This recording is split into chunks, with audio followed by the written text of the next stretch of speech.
የአሜሪካ ፕሬዝዳንት ዶናልድ ትራምፕ ስማቸውን ያልጠቀሱ የኢራን መሪ ተኩስ አቁም ጠይቀዋል ማለታቸውን የኢራን ውጭ ጉዳይ ሚኒስቴር ውድቅ አደረገ። ጦርነቱ በተለያየ አቅጣጫ ተባብሶ ሲቀጥል ማምሻውን በእስራኤል ከተሞች ፍንዳታ ተሰምቷል።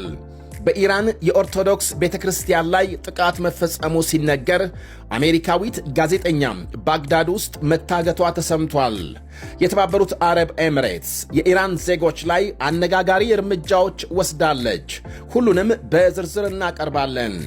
በአሜሪካ ነጩ ቤተ መንግሥት ላይ ፍርድ ቤት ያሳለፈው ውሳኔም ትራምፕን አስቆጥቷል። የአሜሪካ ፕሬዝዳንት ዶናልድ ትራምፕ የኢራን አዲሱ መሪ የተኩስ አቁም ጥያቄ ማቅረባቸውን ገለጹ።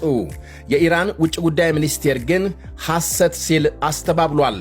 ትራምፕ በማኅበራዊ መገናኛቸው ባሰራጩት ጽሑፍ ስም ሳይጠቅሱ አዲሱ የኢራን አመራር ፕሬዝዳንት የተኩስ አቁም ጥሪ ማቅረባቸውንና የሆርሙዝ ሰርጥ ሲከፈትና ነፃ ሲሆን እናስብበታለን ማለታቸውን ገልጸዋል።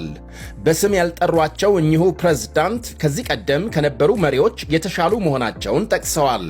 የኢራን ውጭ ጉዳይ ሚኒስቴር ማምሻውን በሰጠው ምላሽ የትራምፕን አባባል ሐሰትና መሠረተ ቢስ በማለት ውድቅ አድርጓል።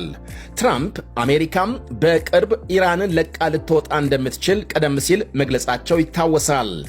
በሌላ በኩል ጦርነቱ ዛሬም ተባብሶ ሲቀጥል በእስራኤል የተለያዩ አካባቢዎች ማምሻውን ፍንዳታዎች እየተሰሙ መሆናቸውን ዘገቦች አመልክተዋል። በኢየሩሳሌም በቴል አቪቭና በሌሎች ከተሞች የአደጋ ጊዜ ድምፅ መሰማቱን ለማወቅ ተችሏል። የእስራኤል ጦር በበኩሉ ቀደም ሲል ባወጣው መግለጫም ከ15 በላይ የኢራን ጦር መሳሪያ ማምረቻዎች መምታቱን ገልጧል። እንዲሁም የሀገሪቱን የመከላከያ ስርዓት ኢላማ ያደረገ ጥቃት መፈጸሙንም አመልክቷል። ባለፉት 2 ቀናት ኢራን ውስጥ 400 ጥቃቶች መፈጸሙንና በዚህም 650 ቦምቦች መጠቀሙን አመልክቷል። ኩዌት ባለፉት 24 ሰዓታት 18 የኢራን ሚሳኤሎችና ድሮኖች መታመጣሏን ስታስታውቅ፣ ዘግይቶ በወጣ ዜናም በእስራኤል ቴል አቪቭ በኢራን ጥቃት 14 ሰዎች መቁሰላቸው ተነግሯል። ይህ በእንዲህ እንዳለ በኢራን ዋና ከተማ ቴሄራን በአንድ የኦርቶዶክስ ቤተክርስቲያን ሕንፃ ላይ ጥቃት መፈጸሙ ታውቋል።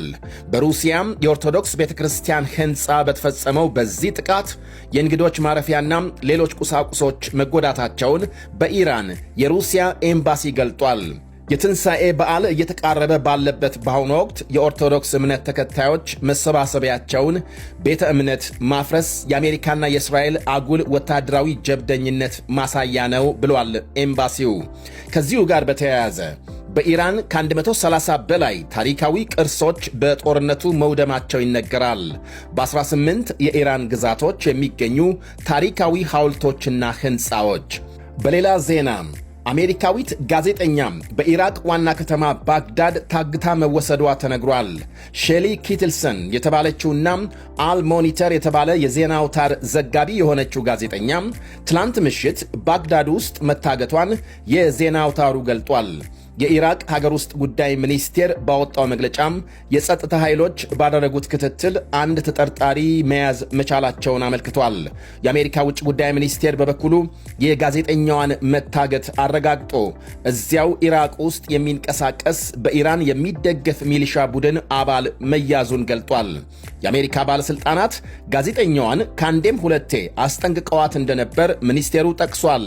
ከመታገቷም አንድ ቀን ቀደም ሲል ከባግዳድ ለቃ እንድትወጣ ጭምር እንደተነገራት አስታውሷል።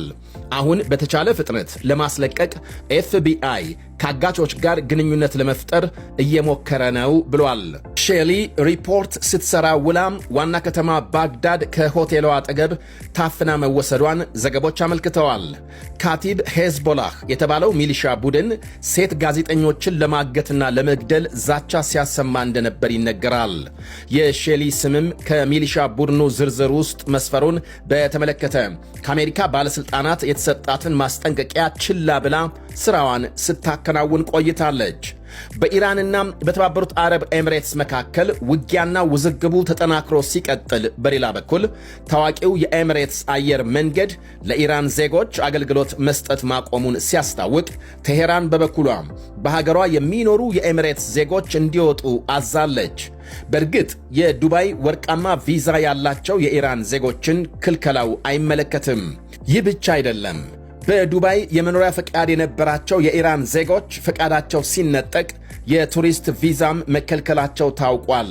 በዚህም ለተለያየ ጉዳይ ከዱባይ ወጥተው የነበሩ ኢራናውያን መመለስ ባለመቻላቸው ከፍተኛ ችግር ላይ መውደቃቸው ይነገራል። የኢራን ጥቃት መባባሱን ተከትሎ የኤሚሬትስ ባለሥልጣናት የኢራን ሆስፒታል፣ ትምህርት ቤቶችና ክለቦችን እንዲዘጉ ያደረጉ ሲሆን በኢራን ያሉ የኤሚሬትስ አምባሳደር ወደ ሀገር መጠራታቸውም ታውቋል። በተባበሩት አረብ ኤሚሬትስ በጥቂቱ እስከ 500,000 ኢራናውያን እንደሚኖሩ ይነገራል። የኤሚሬትስ ፕሬዝዳንት መሐመድ ቢን ዛያድ እና ሌሎች የሀገሪቱ መሪዎች ኢራንን በጠላትነትና በአሸባሪነት በመፈረጅ ደጋግመው አውግዘዋል። ወደ ሌላ ዜና ስናልፍ ፕሬዝዳንት ዶናልድ ትራምፕ ነጩን ቤተ መንግሥት ለማደስ የጀመሩት ግንባታ በፍርድ ቤት እንዲቋረጥ ተደርጓል። ፍርድ ቤት ግንባታው ተገቢ ሂደቶችን ተከትሎ አልተጀመረም በሚል እንዲቋረጥ መወሰኑን ዘገቦች አመልክተዋል። አንድ የሀገሪቱ ቅርስ ጥበቃ ተቋም ክስ መመስረቱን ተከትሎ ነው ፍርድ ቤት የእግድ ብይን የሰጠው ተብሏል። የሀገሪቱ ኮንግረስ ለፕሮጀክቱ ሕጋዊ ፈቃድ እስካልሰጠ ግንባታ ሊቆም የግድ ነው ብለዋል የፍርድ ቤቱ ዳኞች። ትራምፕ ቤተ መንግሥቱ አሁን ባለው ይዞታ በሚቀጥለው ወር አሜሪካንን የሚጎበኙት ንጉሥ ቻርለስና ሌሎች ታዋቂ ሰዎችን ለማስተናገድ በቂ ያለመሆኑን በመግለጽ የፍርድ ቤቱን ውሳኔ ይግባኝ እንደሚሉ አመልክተዋል።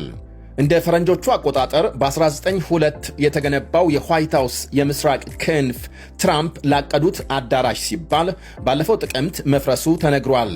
የሚገነባው አዳራሽ መጀመሪያም 500 ሰዎች እንዲይዝ ከታቀደ በኋላ እቅዱ ተሻሽሎ 1350 ሰዎች የመያዝ አቅም እንዲኖረው ተደርጓል። $400 ሚሊዮን ወጪ እንደሚጠ